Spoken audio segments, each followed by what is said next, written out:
ಪ್ರಧಾನಿ ನರೇಂದ್ರ ಮೋದಿಯವರು ದೇಶದ ಮೊದಲ ಪ್ರಧಾನಿ ಜವಾಹರ್ಲಾಲ್ ನೆಹರು ಅವರ 72 ವರ್ಷಗಳ ಹಳೆ ದಾಖಲೆಯನ್ನ ಮುರಿದಿದ್ದಾರೆ.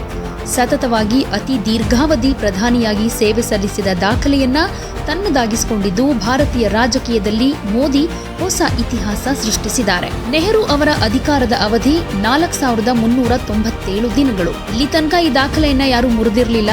ಈಗ ಜೂನ್ 10ಕ್ಕೆ ಮೋದಿಯವರು ದಾಖಲೆ ಮುರಿದಿದ್ದಾರೆ. 4397 ದಿನಗಳನ್ನ ದಾಟಿ ಮುನ್ನಡೆತಿದ್ದಾರೆ ಪ್ರಧಾನಿ ಮೋದಿಯವರು. ಈ ಸಂದರ್ಭದಲ್ಲಿ ಎನ್ಡಿಎ ನಾಯಕರ ಮೀಟಿಂಗ್ ಕರೆಯಲಾಗಿತ್ತು. ತಮ್ಮ ಸರ್ಕಾರದ ಪ್ರತಿನಿಧಿಗಳಿಗೆ ಭರ್ಜರಿ ಪಾರ್ಟಿ ಕೊಡಿಸಿದ್ದಾರೆ ಮೋದಿ.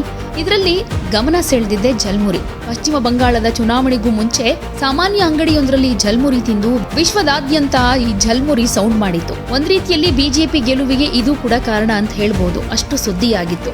ಈಗ ಎಲ್ರಿಗೂ ಜಲ್ಮುರಿ ಕೊಟ್ಟಿದ್ದಾರೆ ಪ್ರಧಾನಿ ಮೋದಿ. ಮೊದಲಿಗೆ ಸುವೇಂದು ಅಧಿಕಾರಿ ಮೋದಿ ಅವರಿಗೆ ಜಲ್ಮುರಿ ಕೊಟ್ಟಿದ್ದಾರೆ. ನಂತರ ಮೋದಿ ಜಲ್ಮುರಿ ತಿಂತ ಖುಷಿ ಪಟ್ಟು ಅಲ್ಲಿದ್ದಂತಹ ಎನ್ಡಿಎ ನಾಯಕರಿಗೆ ಕುಮಾರಸ್ವಾಮಿ ಅವರಾಗಿರಬಹುದು, ಬಿಜೆಪಿ ರಾಷ್ಟ್ರಾಧ್ಯಕ್ಷ ನಿತಿನ್ ನಬೀನ್ ಅವ್ರಿಗೆ ಸ್ವತಃ ಮೋದಿಯೇ ಜಲ್ಮುರಿಯನ್ನ ಸರ್ವ್ ಮಾಡಿದ್ರು. ಈ ಪಾರ್ಟಿಯಲ್ಲಿ ಮಂಡ್ಯ ಸಂಸದ ಹಾಗೆ ಕೇಂದ್ರ ಸಚಿವರಾಗಿರುವ ಎಚ್ ಡಿ ಕುಮಾರಸ್ವಾಮಿ ಅವರು ಕೂಡ ಭಾಗಿಯಾಗಿದ್ರು. ಇನ್ನು ಎನ್ ಚಂದ್ರಬಾಬು ನಾಯ್ಡು ಅವರು ಕೂಡ ಭಾಗಿಯಾಗಿ ಮೋದಿ ಅವರ ಬಗ್ಗೆ ಹೊಗಳಿಕೆ ಮಾತುಗಳನ್ನ ಕೂಡ ಆಡಿದ್ರು.